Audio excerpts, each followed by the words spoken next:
Bismillahirrahmanirrahim. Assalamualaikum warahmatullahi wabarakatuh. Alhamdulillahilladzi hadana li hadza wa ma kunna linahtadiya laula an hadana Allah.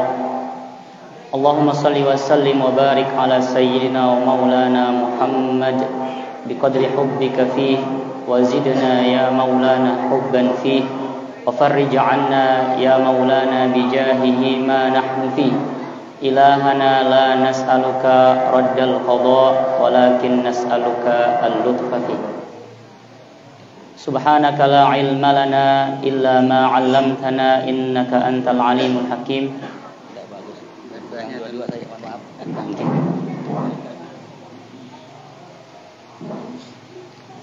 Allahumma akhrijna min zulumatil wahmi wa akrimna binuril fahmi waftah 'alaina bima'rifatil ilmi wa hassin akhlaqana bil hilmi waj'alna mimman yastami'una al-qawla fayattabi'una ahsanah. Amma ba'du. Yang sama-sama kita hormati tokoh agama, tokoh masyarakat yang hadir di tengah-tengah kita, yang tiang hormati Bapak dan Ibu Jamaah Musalla Al-Furqan Gubuk Kepah Desa Suralaga. Alhamdulillahirabbil alamin. Kita bersyukur, kita memanjatkan syukur yang setinggi-tingginya kepada Allah Subhanahu wa taala telah memberikan kita nikmat untuk bisa menghembuskan nafas hingga detik ini, hingga menjelang menghitung detik-detik kita menyambut bulan suci Ramadan. Kita mensyukuri nikmat Allah Subhanahu wa taala telah memberikan kita taufik untuk menjalankan ketaatan, menjalankan kewajiban ibadah salat fardu dengan berjamaah, kemudian kewajiban untuk thalabul ilmi, untuk selalu menambah ilmu-ilmu kita, pengetahuan kita terhadap keagamaan. Terutama sebagaimana dikatakan afdhalul ilmi ilmul hal. Sebaik-baik ilmu itu adalah ilmu yang tengah akan kita jalani. Kita sebagai orang muslim tiap hari wajib sholat, maka kita wajib untuk mempelajari bagaimana tata cara sholat. Kalau haji belum dulu wajib kita pelajari. Akan tetapi apabila tahun ini kita ingin berhaji, maka tahun itu juga wajib segera kita mempelajari bagaimana hukum berhaji. Begitupun ada yang ingin berprofesi sebagai pedagang di pasar, maka dia harus mengkaji sebelum mulai berdagang di pasar, sebelum mulai menjalankan profesinya, dia terlebih dahulu harus mengaji tentang fiqhul buyu' istilahnya. Tata cara transaksi jual beli yang diatur dalam kitab fikih. Nah, begitupun konteksnya kita di hari ini, beberapa hari lagi kita menyambut bulan puasa, maka insya Allah kita akan sama-sama mendalami kembali, memurajaah kembali, mengulang-ulang kembali fikih tentang hukum-hukum puasa. Alhamdulillah, tiang senang sekali bisa untuk hadir kembali di Musalla niki. Setelah sebelumnya tahun lalu sempat 2 kali kalau nggak salah Pak. 2 kali sudah sampun ke sini. Alhamdulillah kita diberikan usia yang panjang, bisa bertemu kembali dengan bapak-bapak dan ibu-ibu, bertatap muka kembali, bersilaturahim. Diberikan kita umur panjang oleh Allah SWT untuk menyongsong bulan suci ini. Oleh karena itu di sini tiang hadirkan di hadapan kita untuk kita sama-sama mengkaji sebuah kitab fikih terkenal, yaitu karya yang disebut dengan Mat Abu Suja. Ini adalah kitab fikih yang sangat-sangat ringkas dan dikaji di mana-mana, di berbagai sekolah, di berbagai pesantren, di berbagai negara. Di Mesir dikaji, di Indonesia juga dikaji, di Yaman dikaji, di Saudi dikaji. Bahkan beliau muallifnya yang bernama Al-Qadhi Abu Suja, itu beliau adalah tukang sapu di Madinah Al-Munawwarah. Beliau seorang ulama besar, akan tetapi mengabdikan dirinya untuk menjadi tukang sapu agar dekat dengan Rasulullah SAW. Dan beliau konon katanya diberikan usia sampai 120-an tahun. Hidup sampai 120-an tahun, akan tetapi ingatannya masih kuat. Tenaganya, tangannya masih kuat menyapu, kakinya juga masih kuat berjalan. matanya masih kuat memandang, pendengarannya masih kuat mendengar. Ketika ditanya, apa rahasia Anda sehingga bisa diberikan umur panjang seperti ini dan semua organ tubuhnya itu masih kuat? Apa jawaban beliau? Mereka mengatakan, hafiznahu fis sighar fa hafizana fil kibar. Dulu ketika kami muda, kami jaga tangan kami ini, mata kami ini, semua anggota tubuh daripada berbuat maksiat. Maka sekarang ketika kita sudah tua, setelah saya sudah tua, maka giliran mereka sekarang yang menjaga saya. Dan beliau dimakamkan, konon dimakamkan di Masjid Nabawi yang ada sekarang. Oleh karena itu, kitab yang akan kita baca di sini adalah sebuah kitab berkah yang dikarang oleh seorang ulama alim yang sangat-sangat soleh, sangat-sangat warok. Dan ini disyarahkan juga oleh Imam Abul Qasim Al-Ghazi dan dihasiahkan oleh Imam Grand Syekh Al-Azhar tempat kami sekolah, yaitu Imam Al-Baijuri. Di sini kita akan sama-sama mengartikan apa yang beliau tulis dalam kitabnya. Qala al-muallif rahimahullahu taala kitabu bayani ahkamis syam. Di sini saya menulis, kata beliau, kitab yang akan menjelaskan hukum-hukum yang berkaitan tentang berpuasa. Qaddamahul musannifu 'alal haji. Jadi aturannya di sini adalah urutannya, beliau sudah membahas tentang fikih salat sebelumnya. Jadi yang di sini sudah membuka di tengah-tengah. Jadi kalau kita lihat sebelumnya paling pertama adalah fiqhut thaharah, diajarkan kita bagaimana cara wudu, bagaimana cara mandi wajib dan seterusnya yang berkaitan dengan bersuci. Kemudian dilanjutkan dengan kitab fiqhis shalah. Diajarkan kita bagaimana tata cara menjalankan salat. Kemudian setelahnya kita fikhi ahkamiz zakah. Diajarkan kita bagaimana cara menunaikan zakat. Ada zakat ternak, ada zakat pertanian, ada zakat perniagaan, ada zakat emas dan perak, ada zakat fitri, ada zakat hasil tambang. Dan itu semua diuraikan dengan sangat rapi. Kemudian barulah tiba saatnya rukun keempat Islam Nabi niki, yaitu berpuasa di bulan Ramadan, dan barulah terakhir haji. Jadi urutannya di sini kenapa didahulukan pembahasan puasa Ramadan sebelum haji, dikatakan di sini li'annahu afdalu minhu, karena puasa Ramadan ini lebih afdal daripada haji. Walihada, karena apa? Karena ada malam Lailatul Qadar yang dimana kemuliaannya adalah lebih mulia daripada 1000 bulan apabila kita mendapatkan kemuliaan malam Lailatul Qadar di bulan Ramadan. Maka tentu dengan alasan itu ibadah puasa di bulan Ramadan itu lebih utama daripada ibadah menunaikan ibadah haji ke Mekah Al-Mukarramah, yang kita menghabiskan dana yang begitu besar, kemudian tenaga yang begitu besar, akan tetapi lebih besar pahalanya kita menjalankan ibadah puasa di bulan Ramadan. Dan ada juga pendapat yang mengatakan sebenarnya haji itu lebih afdol, li'annahu wazifatul umri, karena dilakukan satu kali seumur hidup cukup untuk wajibnya. Boleh orang walaupun sudah haji, dia sunnah, akan tapi yang wajib itu adalah tetap satu kali seumur hidup. Wali'annahu yukaffirul kaba'ira was-shaghair, dan begitupun haji niki bisa menghapuskan dosa yang besar sampai dosa-dosa yang kecil-kecil.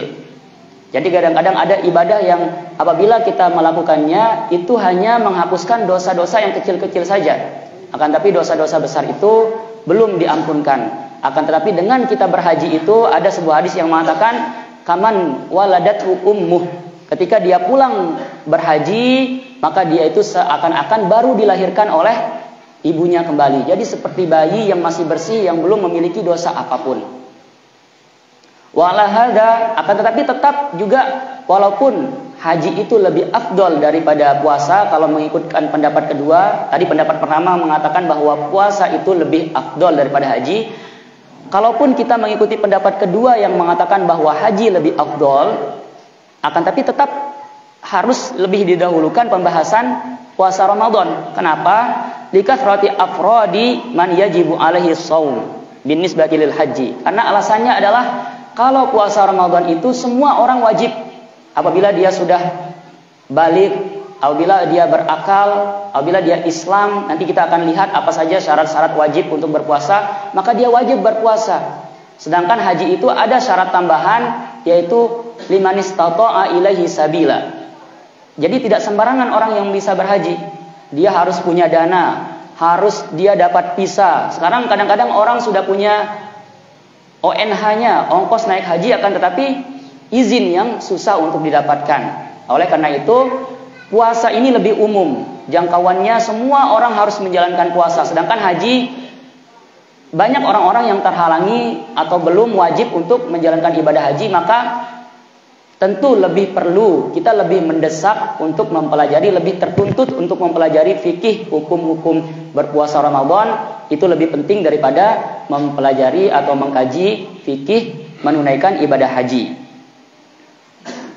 Wa aslus shaumi minas syari'atil qadimah. Jadi puasa ini tidak hanya diwajibkan untuk umat Nabi Muhammad SAW. Sudah diwajibkan sejak umat-umat zaman dahulu. Bahkan sejak Nabi Adam, ketika umat Nabi Musa juga diwajibkan berpuasa, umat Nabi Isa, umat Nabi Ibrahim ada puasanya. Akan tetapi untuk berpuasa seperti sekarang di bulan Ramadan, kemudian dengan kaifiyah, dengan tata cara yang sebagaimana yang kita jalani sekarang, itu adalah sebuah keistimewaan umat Nabi Muhammad SAW yang berbeda dengan yang dulu. Misalnya sebagai satu contoh, dalam Al-Quran dikatakan wahillalakum lailatas syiyami arrafathu ila nisaikum. Jadi sababun nuzul ayat tersebut adalah, arti ayat tersebut adalah pada malam hari yang sudah bersuami istri dibolehkan untuk berhubungan, dibolehkan untuk menggauli istrinya. Padahal dahulu di bulan pada umat-umat terdahulu atau banyak orang-orang jahiliyah sebelum datang Islam, mereka berpuasa, akan tetapi ketika sudah berpuasa pada malam harinya, ketika dia sudah tidur dan bangun lagi, itu tidak boleh, haram untuk menggauli istrinya. Pernah katanya Sayyidina Umar, ketika beliau baru saja berbuka, tiba-tiba beliau ngantuk tidur, dan ketika bangun sudah pingin untuk menggauli istrinya. Akan tapi ingat aturan bahwa tidak boleh menggauli istrinya kalau dia sudah berpuasa. Nah, barulah turunlah ayat ini bahwa sebagai keringanan untuk umat Nabi Muhammad SAW, sepanjang malam walaupun dia sudah tidur tetap diperbolehkan untuk menggauli istrinya. Nah, disinilah yang maksudkan ada perbedaan-perbedaan tertentu, walaupun puasa itu sudah ada sejak umat zaman dahulu, akan tetapi ada keringanan, ada keistimewaan pada tata cara pelaksanaan puasa Ramadan yang dilaksanakan oleh umat baginda Nabi Muhammad SAW, yaitu kita sekarang. Wa furido Sya'ban as-sanah ats-tsaniyah minal hijrah. Dan sejarah mengatakan bahwa puasa Ramadan ini baru diwajibkan pada bulan Sya'ban pada tahun 2 Hijriah. Jadi setelah 12 tahun Rasulullah SAW diutus menjadi nabi. Nabi SAW menyampaikan risalah di Mekah sekitar 11 tahun. Belum ada kewajiban untuk selama 10 tahun, belum ada kewajiban untuk sholat 5 waktu. Kemudian belum ada kewajiban untuk berpuasa. Semua dilakukan secara berurut-urutan. Jadi inilah metode dakwah Rasulullah SAW, dibangun dulu dari awal, akidahnya yang diperbaiki. Ini pelajaran bagi kita sebagai guru, perlu secara bertahap. Diajarkan dulu dari yang ringan-ringan, diajarkan dasar-dasarnya dulu. Begitupun kita misalnya ada yang mau berdakwah ke pelosok-pelosok, mungkin orang-orang yang belum kenal Islam atau bahkan masih non-muslim, kita ajarkan akidahnya dulu. Kita tanamkan akidah-akidahnya, barulah secara pelan-pelan kita ajarkan sholat, kita ajarkan puasa, kita ajarkan zakat. Beginilah cara tahap-tahapan Rasulullah SAW berdakwah. Jadi baru diwajibkan puasa ini setelah sekitar 13 tahun masa kenabian Rasulullah SAW, yaitu pada tahun kedua Hijriah. Fasoma sallallahu alaihi wasallam tis'a Ramadanat. Maka Rasulullah SAW hanya menjalankan 9 kali Ramadan. Kalau kita alhamdulillah sudah banyak sekali Ramadan kita jalankan. Akan tetapi tentunya tidak akan sama dengan Ramadan yang telah dijalankan oleh Rasulullah SAW, karena beliau menjalankan dengan sebaik mungkin. Jadi dari 9 Ramadan yang dijalankan oleh Rasulullah SAW, katanya hanya 1 Ramadan yang penuh 30 hari.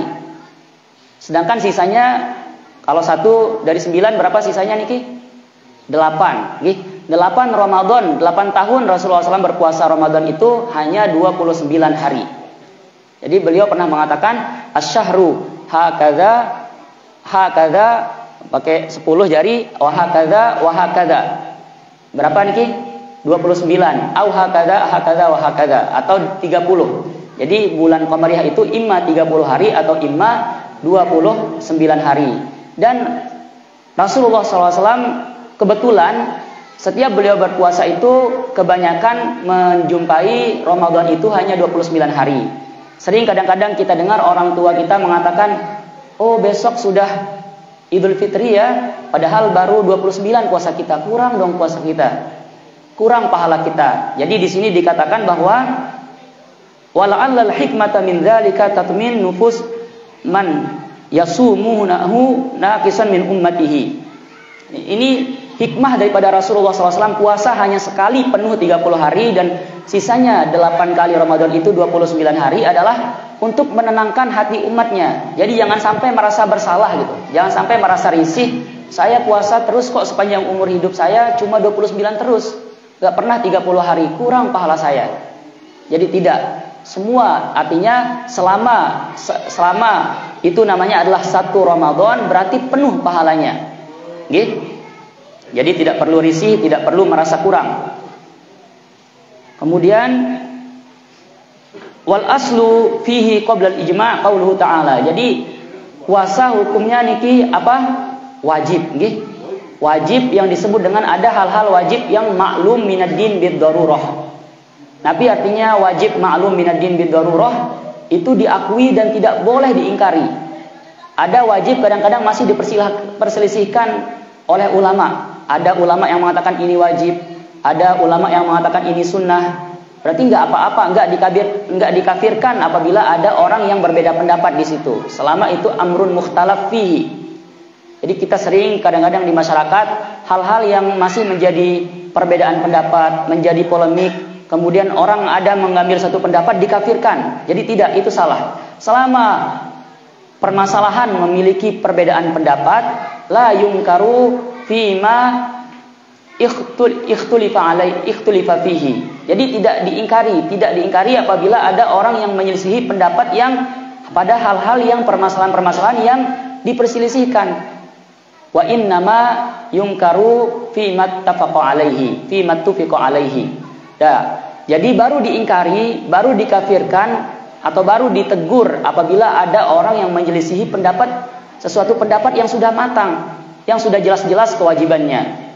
Misalnya di sini puasa sudah jelas-jelas dalilnya dalam Al-Qur'an, ya ayyuhalladzina amanu kutiba alaikumussyam kama kutiba alal ladzina min qablikum la'allakum tattaqun. Itu dari Al-Qur'an. Kemudian dari hadis buniyal islamu ala khams, bahwa rukun Islam ini dibagi di atas 5 pilar, yaitu yang pertama adalah syahadatu alla ilaha illallah wa anna muhammadar rasulullah, wa iqamis shalah, kedua adalah mendirikan salat, wa itaiz zakah, ketiga adalah menunaikan zakat, wa shaumi ramadan, yang keempat adalah shaumi ramadan, wa hajjil baiti man istata'a ilaihi sabila. 5 hal ini adalah maklum minad din bid darurah. Kewajibannya itu hukumnya wajib dan tidak boleh diingkari. Apabila ada orang yang mengingkari kewajiban hukum daripada 5 ini, maka dia di sini dikatakan yukaffar jahiduhu. Ada orang yang mengingkari maka dikafirkan. Adapun apabila dia tidak berpuasa akan tapi dengan alasan malas. Misalnya ada yang tidak berpuasa, kenapa kamu tidak berpuasa? Kita tegur. Kenapa EP tidak berpuasa? Kita tegur, dia mengatakan saya malas. Memang puasa ini wajib, akan tapi saya malas melakukannya. Maka di sini dia hanya mendapat dosa apabila tanpa uzur dan tidak dikafirkan. Akan tapi apabila dia menentang keras, dia mengatakan, mendebat kita, kenapa harus berpuasa? Puasa itu tidak wajib. Apa dalilnya? Nggak ada dalilnya, nggak ada dalil kuatnya. Nah itu aja dikafirkan. Begitupun juga apabila ada orang yang tidak mengatakan wajib, mengingkari kewajiban sholat fardu yang 5 waktu juga dikafirkan. Nah itu maksudnya perbedaannya hukum yang maklum minad din bid darurah. Kemudian fayukaffar jahiduhu illa in kana qarib ahdin bil Islam. Akan tetapi kadang-kadang bisa dimaklumi orang yang mengingkari apabila ada alasan, ada uzur tertentu. Misalnya baru masuk Islam. Ada orang mu'allaf yang belum diberikan pendidikan yang cukup tentang Islam. Kemudian dia mengatakan bahwa puasa Ramadan itu tidak wajib, ya nggak apa-apa, dimaklumi karena dia masih belajar Islam. Au nasya'a ba'idan 'anil ulama, atau dia jauh dari ulama. Ada orang yang hidup di pelosok, ada sampai sekarang, misalnya hidup di pulau terpencil, tidak sampai dakwah ke sana. Kemudian dia memang Islam, akan tetapi Islam yang tidak menjalankan syariatnya dengan benar karena tidak ada pendakwah yang sampai ke daerah dia.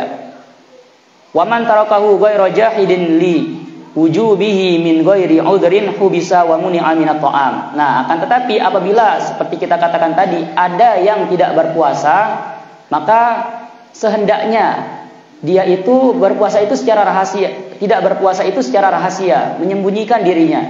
Jangan sampai dia terang-terangan makan atau minum di tengah keramaian, di tengah jalan di bulan puasa.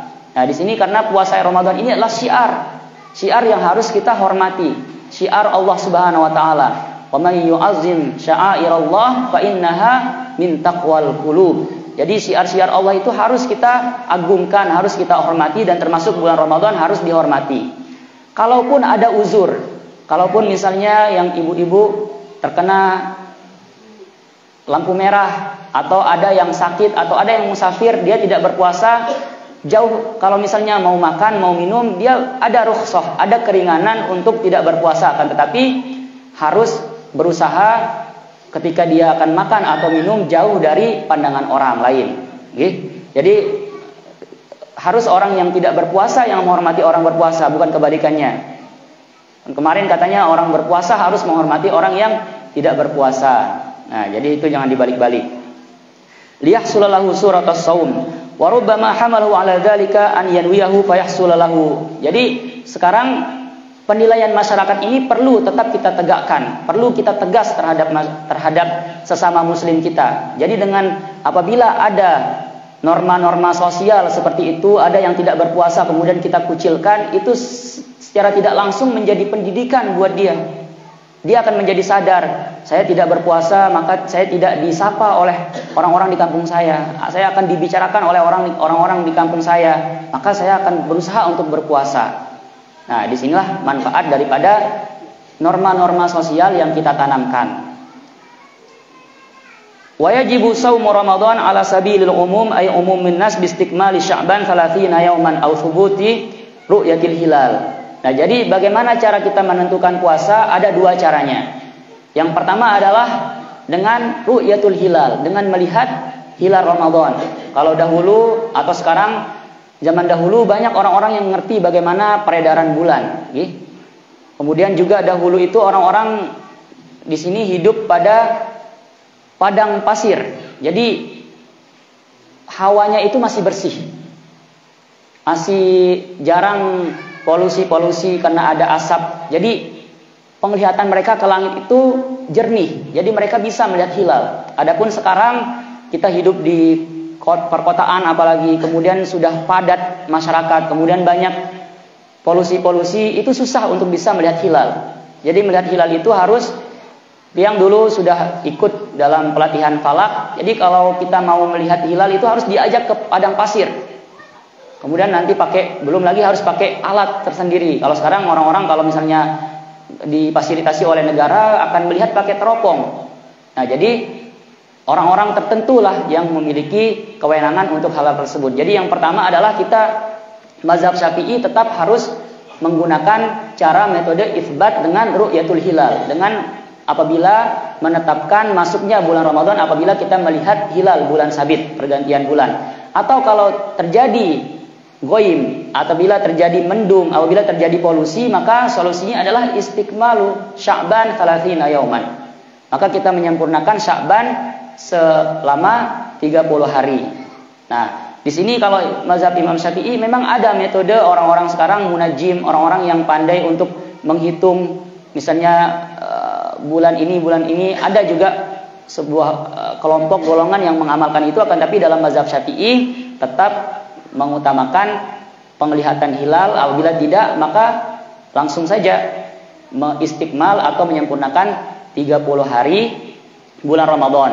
Dan di sini katanya cukup menggunakan satu saksi saja.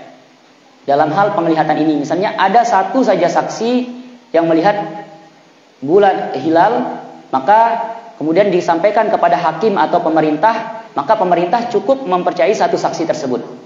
Berbeda halnya dalam hal hutang piutang, dalam hal ada nanti dalam level-level persaksian itu ada yang mewajibkan satu saksi saja cukup, ada yang mewajibkan 2 saksi seperti hutang piutang, ada yang mewajibkan 4 saksi. Misalnya dalam hal ada yang perzinahan, menyaksikan perzinahan itu harus minimal 4 orang saksinya. Kalau di sini cukup 1 orang saja. Jadi pembahasan tentang bagaimana menetapkan bulan Ramadan ini panjang pembahasannya, akan tetapi tentu itu adalah dibahas oleh orang-orang tertentu atau orang-orang khusus. Nah, kemudian di sini langsung musannif di sini membahas tentang apa arti puasa itu. Jadi puasa dalam bahasa Arabnya adalah as-saumu atau as-siyam. Arti secara bahasa adalah imsakun, menahan diri. Kalau secara bahasa menahan diri dari apapun, termasuk menahan diri daripada berbicara. Sebagaimana dalam Al-Quran dikatakan oleh Sayyidah Maryam, inni nadhartu lirrahmani sauma. Sesungguhnya aku telah berjanji kepada Allah untuk melaksanakan saum, atau melaksanakan menahan diri daripada berbicara, bukan menahan diri daripada makan sebagaimana puasa yang kita ketahui saat ini. Jadi lebih umum. Jadi kan beliau setelah melahirkan Nabi Isa itu diuji oleh Allah SWT, difitnah telah melakukan perzinahan. Kemudian orang-orang datang untuk mengatakan, dari mana anakmu ini? Maka beliau diam saja tidak mau menjawab. Tapi akan nanti keluar karomah atau mukjizat Nabi Isa, yaitu bisa berbicara ketika beliau masih bayi. Kemudian adapun secara syariat, puasa itu adalah imsakun an muftirin biniyatin makhsusatin jami'a naharin qabirin lis-shaumi min muslimin aqilin tahirin min haidin wa nifasin. Yaitu menahan diri daripada hal-hal yang membatalkan puasa. Hal-hal yang membatalkan puasa nanti akan dijelaskan apa saja. Kemudian dengan apa? Harus dengan niat. Kadang-kadang ada orang yang sepanjang hari menahan diri daripada melakukan hal-hal yang membatalkan puasa, tapi dia tidak berniat, maka itu tidak menjadi puasa. Karena fungsi daripada niat itu adalah sebagaimana dikatakan yuhawwilul adat ilal ibadat. Yuhawwilul adah ilal ibadah. Mengubah adah, kebiasaan, hal-hal biasa yang kita lakukan yang hukumnya mubah itu bisa menjadi ibadah. Bahkan kita makan saja, minum saja, apabila kita niatkan untuk menguatkan linataqawwalil ibadah, untuk menguatkan kita untuk ibadah, itu bisa menjadi nilai berpahala, bisa menjadi nilai ibadah. Nah, begitupun juga dalam berpuasa harus ada niatnya. Makhsusatin jami'an nahar, di mana sepanjang hari, dimulai dari terbitnya fajar shadiq sampai ke terbenam matahari. Qabirin lis-shaumi, pada hari yang boleh kita berpuasa, karena ada nanti hari-hari yang diharamkan untuk berpuasa. Yaitu hari apa? Dua hari raya yaitu hari raya Idul Fitri, hari raya Idul Adha, kemudian 3 hari tasyrik. Tanggal berapa? 11, 12, 13 Zulhijjah. Jadi ada 5 hari yang diharamkan berpuasa. Ada juga hari yang dimakruhkan secara hampir haram, maka tapi tidak sampai haram, makruh yang sangat dimakruhkan, yaitu yang disebut dengan yaumus syak. Nanti akan dijelaskan apa niki yaumus syak. Mudah-mudahan nanti hari yang diragukan, mudah-mudahan nanti kalau panjang waktunya akan kita jelaskan juga. Kemudian min muslimin aqilin, yang dilaksanakan oleh seseorang muslim yang berakal. Jadi syaratnya dia harus Islam. Maka tidak boleh orang non muslim atau orang yang sudah murtad itu tidak boleh berpuasa. Jadi perhatikan niki, ada hal yang perlu diperhatikan pada hukum orang murtad. Orang murtad itu dia wajib berpuasa, akan tapi tidak sah puasanya. Oke. Orang murtad itu dia wajib berpuasa. Misalnya niki nauzubillah, seseorang usia 25 tahun, dia muslim dari lahir, usia 25 tahun keluar dari Islam murtad. Kemudian pada 28 tahun kembali lagi ke Islam. Nah, selama 3 tahun niki dia tidak berpuasa, dia harus qadha selama selama 3 bulan dia tidak pernah berpuasa. Kalaupun dia selama dia murtad itu, saya ikut-ikutan sajalah. Biar saya ikut teman-teman muslim untuk berpuasa, tetap tidak sah puasanya dan harus diqadha bagi orang murtad. Jadi harus dari orang muslim, aqilin yang berakal. Artinya aqilin di sini nanti tidak boleh orang yang gila, nanti akan dibedakan apa hukum orang gila yang misalnya gilanya itu hanya sebentar saja di siang hari kemudian sadar. Ada orang kan jenis-jenis orang gila yang gila tiap hari. Ada juga orang yang kadang-kadang dia gila, kadang-kadang besoknya sadar. Atau ada kadang-kadang setengah hari gilanya, setengahnya sadar. Atau bagaimana hukum orang yang pingsan, atau bagaimana hukum orang mabuk berpuasa. Nah, ini nanti di sini aqilin itu orang yang berakal sehat itu adalah salah satu daripada syarat sah berpuasa. Intinya di sini orang gila, orang yang sedang mabuk itu tidak sah puasanya dan tidak wajib berpuasa. Tahirin min haidin wa nifasin, yang suci daripada haid dan nifas. Wa syaraitu wujubis syiyam salasatu asya, dan syarat wajib berpuasa itu ada 3. Tadi sudah disebutkan beberapa, yaitu yang pertama Islam, kemudian harus balik, akan tapi tetap harus dilatih. Anak-anak kita harus kita latih dari sejak umur 7 tahun. Kita sudah mulai suruh berpuasa. Apabila 10 tahun tidak berpuasa, katanya wadribuhu fi ashrin, sama seperti salat. Muru auladakum bis salati fi sab'in wadribuhum fi ashrin. Dari sejak 7 tahun harus mulai kita latih, mulai kita didik untuk belajar sholat, belajar berpuasa. Apabila sampai 10 tahun belum berpuasa, kita coba pukul, akan tapi pukul bukan pukul yang keras, akan tapi pukul sekedar cubit atau pukul yang sekedar seperti ini, bukan sampai anak kita nangis. Jadi sekarang kalau orang-orang kita sampaikan bahwa ini adalah Islam membolehkan kekerasan pada anak, jadi tidak benar. Jadi cara memukul itu juga sudah diatur sebenarnya dengan jelas. Wal qudrah 'ala shaum, dan harus mampu dalam berpuasa. Berarti orang-orang yang tidak tercukupi keempat syarat ini, yaitu tidak Islam, tidak balik, tidak berakal, dan tidak mampu untuk berpuasa, maka dia tidak wajib berpuasa bagi dia. Wa faraidus shaumi arba'atu asya, dan wajib puasa niki ada 4. Yang pertama adalah niat. Jadi ada istilahnya tabyitun niyah. Kalau dalam bulan Ramadan, puasa Ramadan ini itu yang perlu kita tekankan, harus wajib hukumnya berniat, memasang niat itu di malam hari. Berbeda kalau puasa sunnah boleh, intinya sebelum zawal atau sebelum tergelincir matahari itu boleh. Akan tapi bulan puasa wajib hukumnya untuk berniat di malam hari.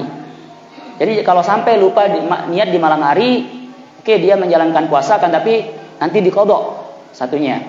Ada juga kita boleh katanya bertaklid ke Imam Malik dengan berniat pada awal bulan puasa. Nanti kita bisa saling mengingatkan di awal malam bulan Ramadan untuk mengatakan nawaitu as-sauma asy-syahra kullahu. Aku berniat untuk kadu bahasa Indonesia atau bahasa apa-apa, bahasa kita ngerti, bahasa Suralaga bau masih. Aku berniat untuk berpuasa sepanjang bulan Ramadan tahun ini. Nah, jadi bisa cukup. Akan tapi tetap walaupun kita sudah berniat seperti itu, tetap harus diulang sebagaimana kita mengikuti mazhab Syafi'i setiap malamnya. Bil qalbi, dengan hati. Jadi tidak cukup dengan lafaz, harus dengan hati juga. Sama seperti sholat. Ini perlu kita ingatkan kepada masyarakat. Kadang-kadang kita hanya baca di mulut saja, akan tapi kita lupa baca dalam hati niatnya. Jadi ketika kita bertakbir Allahu Akbar sambil mulut kita mengatakan Allahu Akbar, itu dalam hati kita mengatakan aku sengaja sholat maghrib 3 rakaat fardu karena Allah, sebagai makmum karena Allah Subhanahu wa taala. Begitupun sholat-sholat yang lain. Jadi niat ini tempatnya adalah hati. Fa in kana shaumu fardhon ka Ramadan aw nadhron. Apabila puasanya fardu seperti puasa Ramadan dan puasa nadar, itu wajib diniatkan di malam hari. Wa yajibu ta'yin fi shaumil fardhi ka Ramadan, dan wajib kita mengatakan nawaitu sauma ramadhana. Jadi tidak cukup mengatakan aku niat puasa. Jadi harus kita mengatakan aku niat berpuasa Ramadan. Harus kita ta'yin istilahnya. Harus kita mengatakan puasa apa yang kita niatkan? Puasa Ramadan. wa akmala niyata shaumahu wa akmalu niyati shaumihi an yaqula syakhsu nawaitu shauma ghadin. Coba barang-barang apa? Nawaitu shauma ghadin an adai fardi Ramadan syahri Ramadan hadhihi sanah lillahi ta'ala. Itu niat pertama. Wa tsani al-imsak anil akli wasyurbi. Rukun kedua adalah menahan diri daripada makan dan minum. Wa in qallal ma'kul, sekalipun sedikit. Sekalipun sedikit tiba-tiba, jangan sampai ada yang mengatakan ini sedikit saja. Atau misalnya ada yang ibu-ibu yang masak sekedar mencicipi, ya padahal kalau ibu-ibu masak kan sudah pengalaman sebenarnya, sudah cita rasanya sudah tahu. Bahkan kita laki-laki sebenarnya sudah tahu garamnya pas atau belum. Kadang-kadang tanpa dites, kalau sudah profesional tidak perlu dites. Akan tapi ada juga yang membolehkan kalau sekedar ngetes saja kemudian langsung dibuang secepatnya, tidak ditelan. Ada juga yang membolehkan walaupun makruh, tidak bagus karena mengkhawatirkan untuk bisa sampai nanti terjadi akan sampai masuk ke dalam rongga. Inda ta'ammudi, apabila sengaja. Adapun apabila tidak sengaja bisa saja langsung diteruskan. Terutama di hari pertama, hari kedua biasa lupa itu. Fa in akala nasiyan aw jahilan lam yuftir in kana qariba ahdin bil Islam aw nasha'a ba'idan 'anil ulama'i wa illa aftar. Kemudian rukun yang ketiga adalah menahan diri daripada, tadi sudah disebutkan menahan diri daripada makan dan minum. Rukun ketiga adalah menahan diri daripada jima, yaitu menggauli istri, yaitu kedua-duanya nanti bisa batal. Dan ini kafarahnya sangat-sangat berat.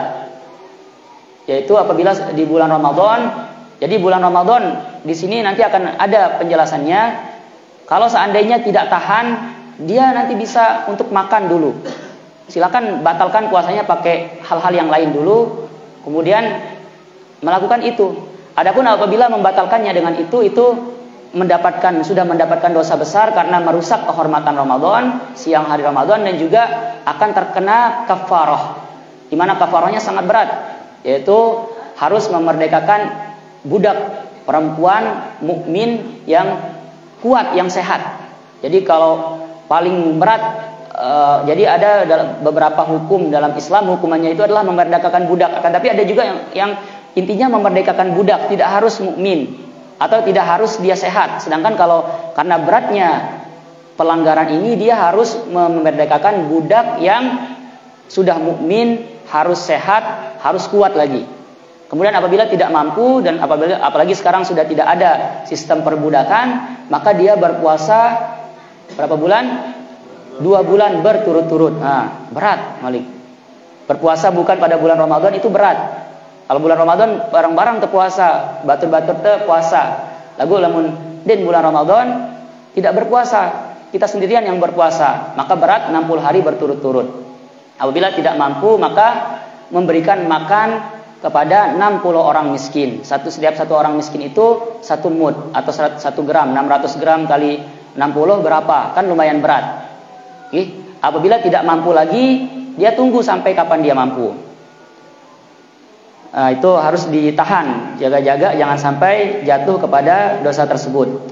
Kemudian wa ar-rabi' an ta'ammudil qai', jangan sampai juga sengaja untuk muntah.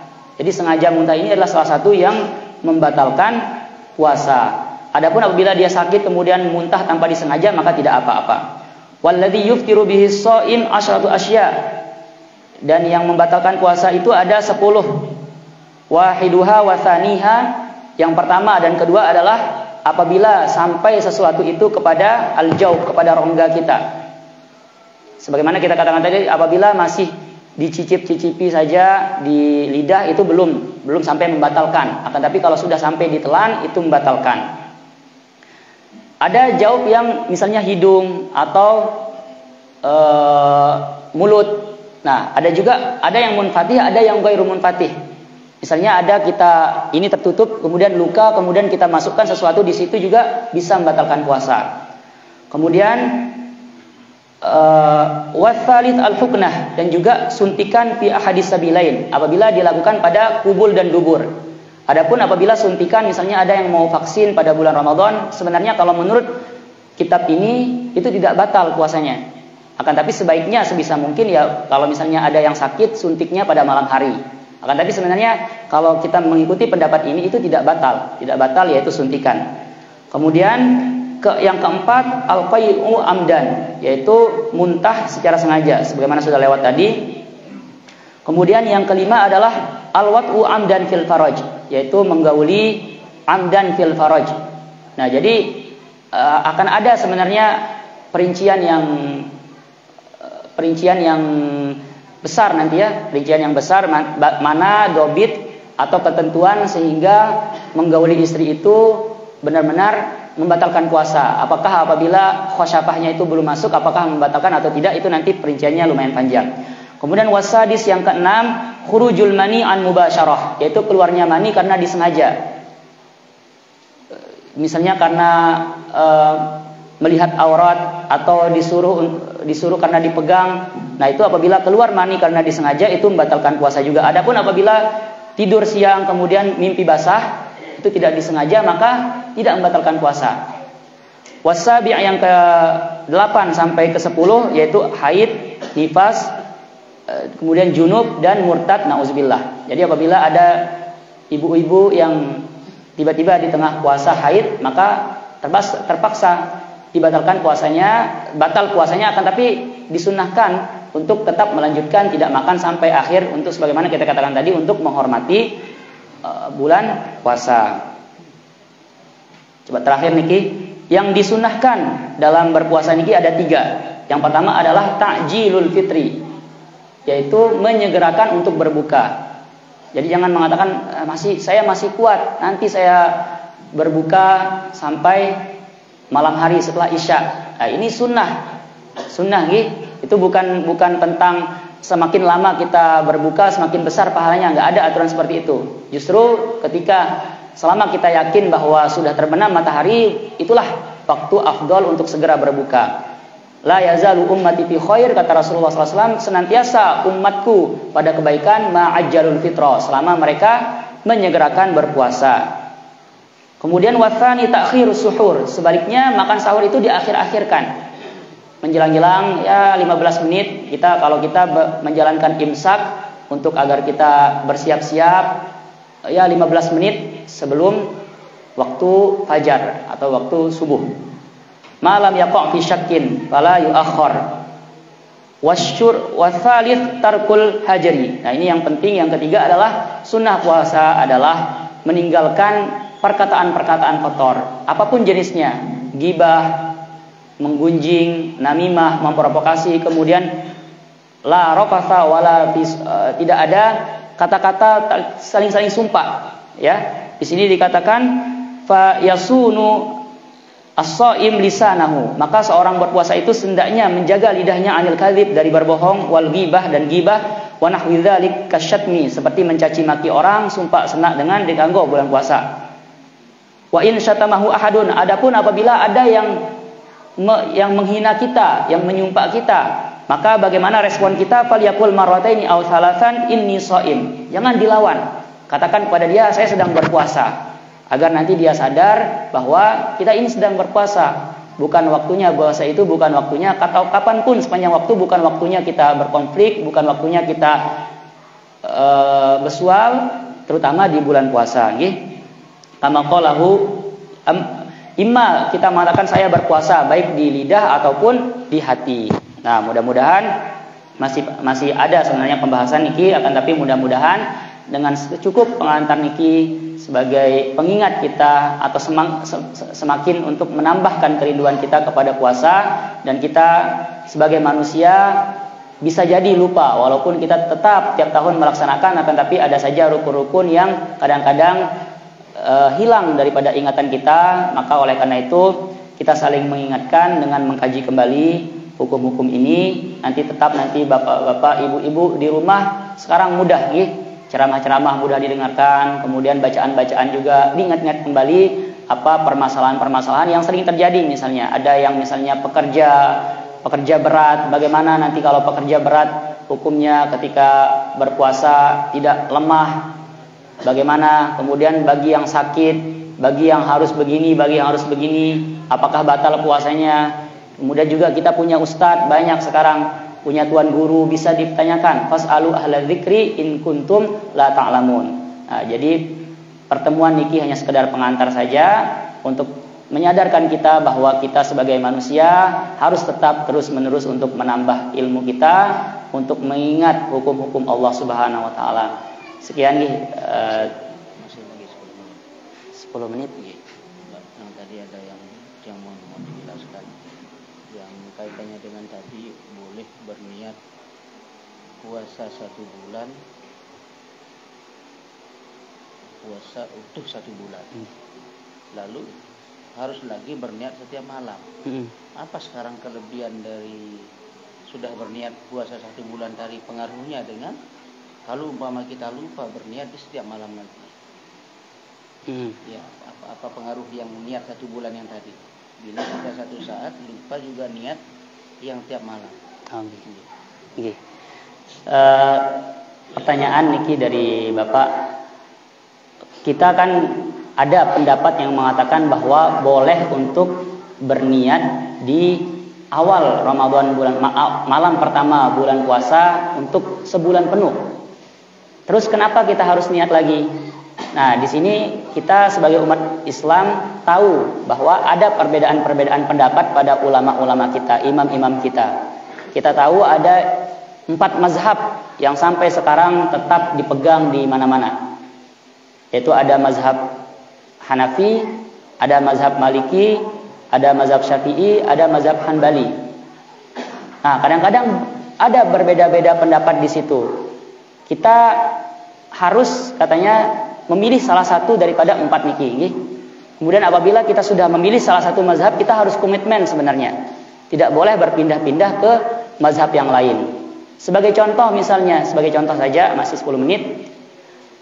Masalah wudu, masalah membatalkan wudu, itu kan kita apabila disentuh oleh perempuan, batal wudu kita dalam mazhab Syafi'i. Qaulan wahidan, tidak ada tawar-menawar di situ. Kalau baik ada syahwat yang timbul ataupun sengaja ataupun tidak, itu batal wudunya kalau kita bersentuhan laki dan perempuan tanpa lapis. Batal dalam Syafi'i. Akan tetapi ada kondisi, sedangkan dalam mazhab Maliki dan beberapa mazhab lain itu apabila bersentuhan tidak timbul syahwat, tidak batal wudunya. Nah kan, oke, sekarang kita sebagai mazhab Syafi'i, penganut mazhab Syafi'i di Indonesia, kita harus komitmen dengan itu. Sedangkan akan tetapi kenyataannya, realitanya apabila kita pergi ke Mekah misalnya berhaji, itu sangat-sangat sulit untuk bisa, jarang apabila kita sedang tawaf apalagi terbuka untuk apalagi mereka orang-orang Arab kan kadang-kadang tidak bermazhab Syafi'i, jadi mereka tidak berhati-hati yang perempuan-perempuannya. Kadang-kadang ada saja tersentuh. Nah, di sini kita istilahnya boleh bertaklid ke mazhab Maliki. Akan tapi dengan pengaruhnya adalah kita harus ikut juga wudunya Imam Malik. Misalnya apa? Jadi kita jangan hanya ambil mudah-mudahnya saja. Contohnya mazhab Syafi'i dalam hal ini sulit kan untuk yang menyulitkan lah kadang-kadang untuk di Mekah. Akan tapi dari segi cara kita wudu itu lebih menyulitkan mazhab Syafi'i, lebih berat. Misalnya Imam Syafi'i itu mensyaratkan cukup 1 helai rambut saja diusap itu sudah sah. Sedangkan mazhab Maliki itu harus setengah atau bahkan full rambut itu harus diusap. Atau misalnya ada rukun juga dalam mazhab Maliki itu ad-dalku namanya, menggosok. Jadi kalau kita dalam mazhab Syafi'i itu wudu misalnya sekedar begini saja dilelen-lelen ke air itu sudah sah tanpa digosok, diroro kan. Tapi kalau dalam mazhab Maliki itu tidak sah. Jadi apabila kita mau bertaklid ke mazhab Maliki misalnya di Mekah nanti ada yang mau berhaji kemudian itu harus dia wudunya juga harus sempurna, harus menggunakan wudu sebagaimana yang disyaratkan oleh Imam Malik. Nah, begitupun juga di sini dalam hal ini kita komitmen pada mazhab Imam Syafi'i yang mengatakan bahwa wajib untuk berniat setiap malam. Karena ada hadis yang mengatakan la sauma liman lam yubayyitin niyah. Tidak sah puasa bagi orang yang tidak berniat di malam hari. Nah, sedangkan Imam Malik niki jadi kadang-kadang ada hadis akan tetapi Imam Malik niki dia beda cara penerapannya karena melihat beliau itu hidup di Madinah. Beliau itu melihat namanya ada Ahlul Madinah. Beliau hidup di sekitar tabi'in yang melihat langsung sahabat, bagaimana sahabat-sahabat Rasulullah SAW, di mana sahabat Rasulullah SAW itu melihat langsung Rasulullah SAW. Nah, jadi amalan sahabat itu menjadi salah satu tolak ukur yang dibangunnya mazhab Maliki. Oleh karena itulah Imam Malik mungkin beliau melihat ada kebiasaan ulama-ulama di Madinah atau sahabat di Madinah yang kebiasaannya adalah cukup meniatkan di malam pertama saja. Nah, di situ berarti ada perbedaan cara berdalil lah, perbedaan dalilnya. Jadi kita di sini boleh saja untuk bertaklid ke mazhab Imam Malik sebagai kehati-hatian saja. Nah, kemudian kita sebagai kehati-hatian juga tetap berniat setiap malam, kalaupun ia lupa karena kita kelolosan. Karena insya Allah kita di sini alhamdulillah kita sholat tarawih berjamaah, kita tetap baca nawaitu selama godin. Akan tapi ada kadang-kadang mungkin nanti ada THR, kemudian pergi belajar lebaran tidak tarawih berjamaah, sering terjadi kan? Pulang-pulang kemudian tidur, tiba-tiba bangun-bangun sudah dekat sahur langsung makan sahur, tidak berniat. Nah, itulah jadi solusinya bahwa dia pernah berniat di awal bulan Ramadan, maka tidak apa-apa. Ya, mungkin.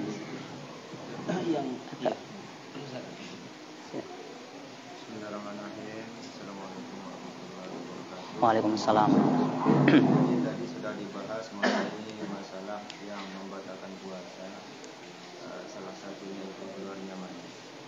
Akan tetapi akhir-akhir ini banyak di YouTube kita dengar ustaz-ustaz menyampaikan bahwa ada perbedaan pendapat mengenai masalah mani ini. Bahkan di situ mereka berani mengatakan bahwa istimna mengeluarkan mani secara sengaja itu tidak membatalkan puasa. Apakah ini benar-benar ada ikhtilaf dalam masalah ini atau bagaimana pandangan jumhur ulama terhadap masalah ini? Terima kasih. Assalamualaikum warahmatullahi wabarakatuh. Waalaikumsalam warahmatullahi wabarakatuh. Di sini coba yang baca kembali. Yang membatalkan puasa itu ada 10 tadi. Wasadisu al-inzal wa huwa khurujul mani an mubasyaratin, yaitu keluar mani dengan adanya kesengajaan. Bila jima'in muharraman, ini berbeda lagi dengan tanpa jima. Ka ikhrajihi biyadihi, seperti mengeluarkannya dengan tangannya sendiri. Au yadi zaujatihi, atau dengan tangan istrinya. Au ghairu mahramin, ka ikhrajihi bi yadi zaujatihi au jariyatihi, atau tangan jariyahnya. Wahturiza bi mubasyaratin an khurujil mani bil ihtilam fala iftara bihi jazman. Dan tidak masuk dalam membatalkan itu apabila sebagaimana kita katakan tadi mimpi basah. Apabila dia tidur siang mimpi basah itu tidak batal, berarti bukan secara sengaja. Jadi di sini kalau menurut mazhab Syafi'i dan menurut kitab Niki berarti istimna itu adalah membatalkan juga. Nah, yang kurang tahu apabila ada khilaf nanti coba dirujuk kembali apakah benar-benar ada. Kan tetapi di sini kita sebagai penganut mazhab Syafi'i komitmen ya bulan puasa itu jauhkan dari hal-hal seperti itu. Banyak di YouTube sekarang ini yang menggeser lah. Ya Allahul musta'an ya. Jadi bahkan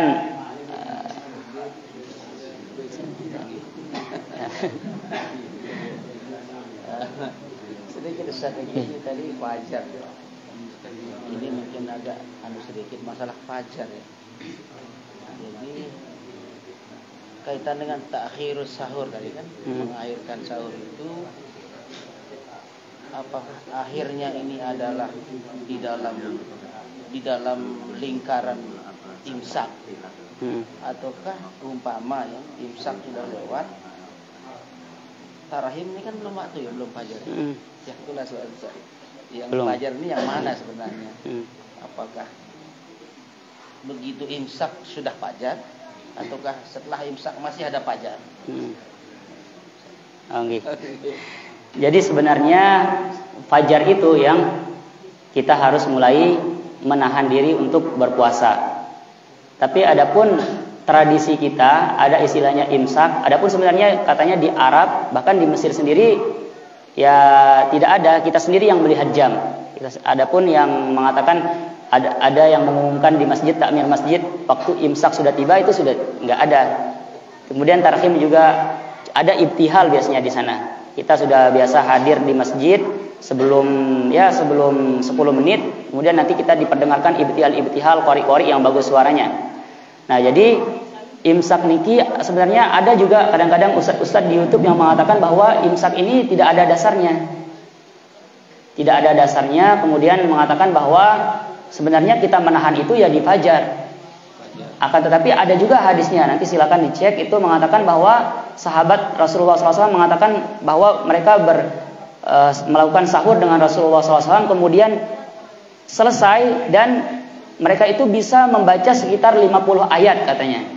Jadi ada hadis seperti itu, sekitar 50 ayat baru azan.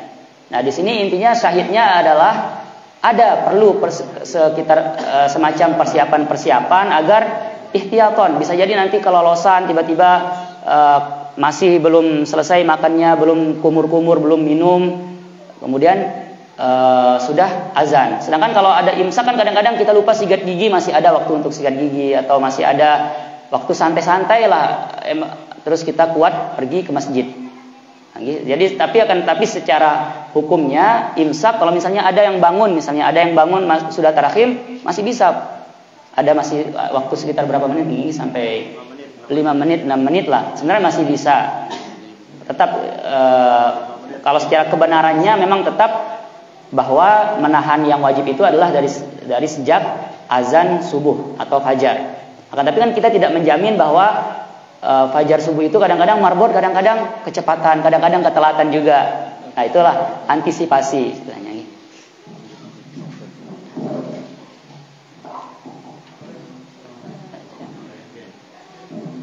Ada yang lain? 5 menit. Ampun. Nah, sekali lagi aqulu qouli hadza wa astaghfirullahal azim. Terima kasih yang sebesar-besarnya. Mohon maaf apabila terdapat ada kesalahan. Terima kasih atas undangan Bapak-bapak dan Ibu-ibu.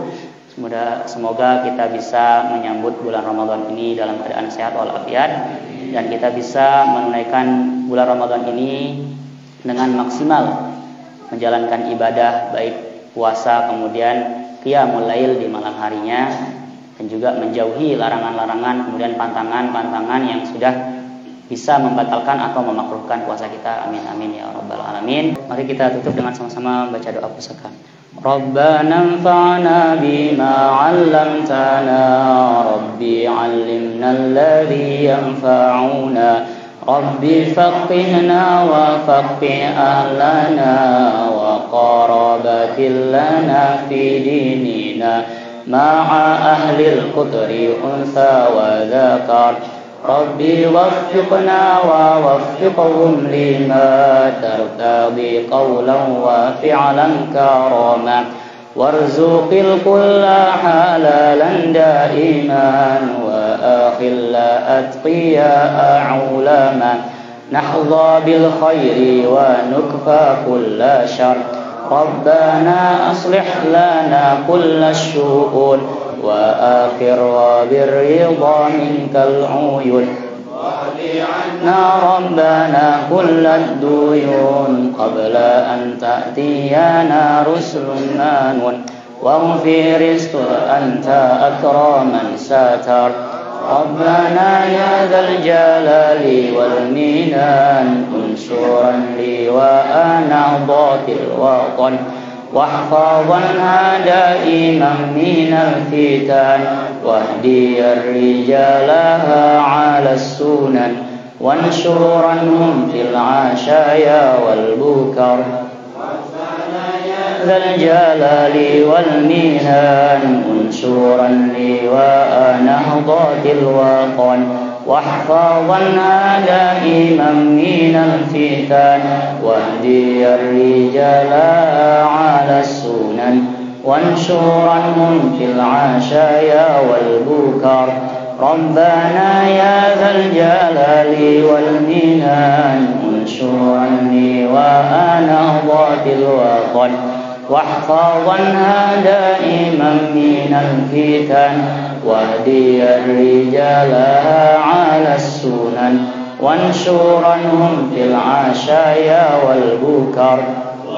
Salatullahi tawshal mustafa man إلى الحق دعانا والوفاء بكتاب فيه للناس الشفاء وعلى الآل الكرام الشرفاء وعلى الصحب المصابيح الغرر أمرت كفا سبحت فيها الحصى وأروت الجيش بماء هامير على معاشي ومعادي وعلى ذرياتي وباطني وظاهري كفا سبحت فيها الحصى وأروت الجيش بماء هامير على معاشي ومعادي وعلى وباطني وظاهري مررت كفا سبحت فيها الحصى وأروت الجيش بماء هامير على معاشي ومعادي وعلى ذرياتي وباطني وظاهري صلى الله وسلم عليك يا رسول الله صلى الله وسلم عليك يا حبيب الله صلى الله عليك يا شفيع المسلمين اللهم شفعه فينا اللهم شفعه فينا اللهم شفعه فينا اللهم بارك لنا في رجب وشعبان وبلغنا رمضان اللهم سلم لنا لرمضان وسلم رمضان لنا وتسلمه منا متقبلا اللهم اجعل جمعنا هذا جمعا مباركا مرحوما وتفرقنا بعد هذا تفرقا حسنا معصوما اللهم لا تدع لنا في مقامنا هذا ذنبا إلا غفرته ولا هما إلا فرجته ولا دينا إلا قضيته ولا مريضا إلا شفيته ولا طالب علم إلا نجحته ولا حاجة من حوائج الدنيا والآخرة هي لك رضا ولنا فيها صلاحا إلا قضيتها ويسرتها يا رب العالمين ربنا آتنا في الدنيا حسنة وفي الآخرة حسنة وقنا عذاب النار وصل اللهم وسلم وبارك على سيدنا محمد وعلى آله وصحبه أجمعين سبحان ربك رب العزة عما يصفون وسلام على المرسلين والحمد لله رب العالمين الفاتحة